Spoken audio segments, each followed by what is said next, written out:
Ներկա ժամանակների իրողությունն է այն և բոլոր ժամանակների խնդիրը, սերունդների բախումը։ Էկրանին Անիկո ֆիլմն է, որ պատմություն է չարաճճի անսաստ բնավորությամբ երեխայի մասին, բայց պահվածքն ու վերաբերմունքը, հոգին մեղմանում են իր կյանքի կարևոր դերակատարներից մեկի՝ պապիկի շնորհիվ։ Անբեկանելի իրողություն է, որ տատիկները և պապիկները գիտելիքի, նոր փորձառության դռները բացողն են։ Անիկոյի պապիկն էլ գալիս է ճիշտ այն պահին, երբ երեխայի մոտ նոր են ձևավորվում բնավորություն, լսելու ու ընկալելու ունակությունները։ Ռեժիսոր Աննա Հարությունյանը իր մասին պատմող ֆիլմով փոխանցում է մի կարևոր դաս. երբ մեծերը զգում են երեխայի ներքին կարիքը, պատրաստ են տալ սեր, հոգատարություն ու այդքան անհրաժեշտ ներկայություն։ Այն առաջին հերթին ներքին ուսուցման ճանապարհ է նաև մեծահասակների համար։ Ֆիլմը դիտելուց հետո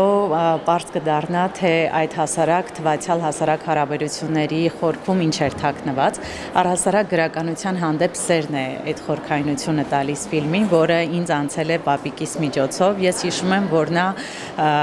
խնդիր ուներ առողջական եւ մի աչքն էր տեսնում, բայց այդուհանդերձ շարունակում էր ընթերցել գրքեր եւ ես մանկուց դա եմ տեսել եւ իմ գրականության հանդեպ սերը հենց այդտեղից էլ առաջացել է։ Երեխայի աշխարհընկալումն ու ներաշխարհի ձևավորումը սկսվում են հենց այնտեղ, որտեղ նա ապրում ու մեծանում է։ Ընտանիքն է դառնում կարևոր արժեքներն ու հմտությունները սերման ուղը։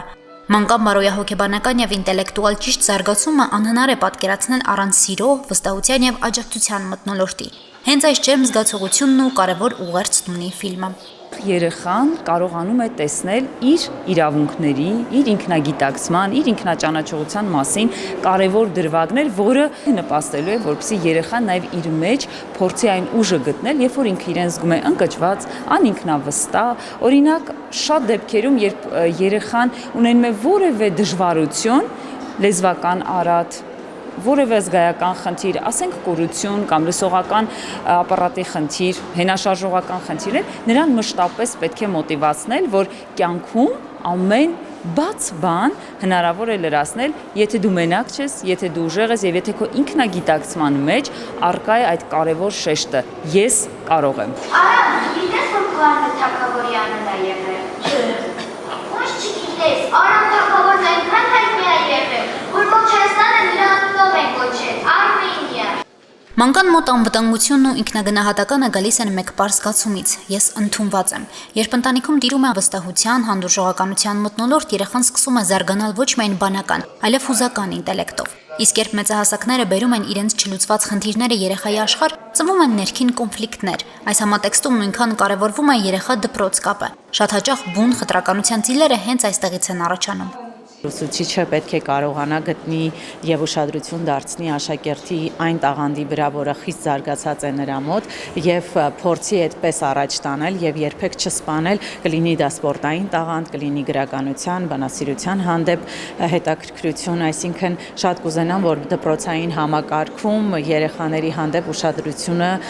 եւ մոտեցումը գերզգայուն լիներ, որովհետեւ ես իմ սեփական մաշկի վրա զգացել եմ սխալ մոտեցում դպրոցում։ Մեր կենտրոնի վիճակագրությունը երեխաների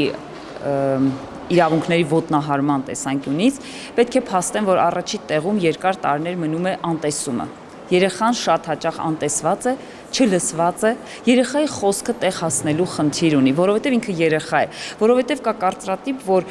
երեխան երբ խոսում է, դա ավելորդ է։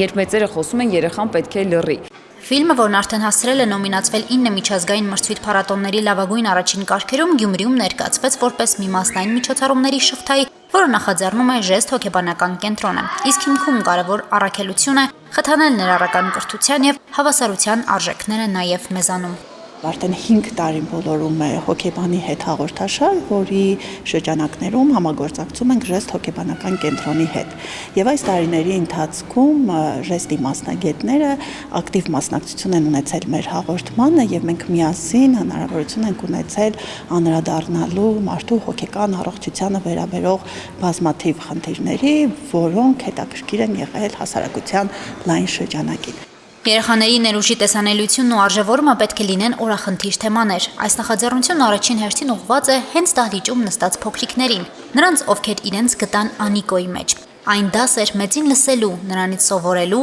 ճիշտ պահին խիզախելու եւ ամենակարևորը՝ երազանքի թևերով կյանքը որոնելու մասին։ Հասմիկ Թումասյան, Արտյոմ Խաչատրյան, Հորիզոնի համար։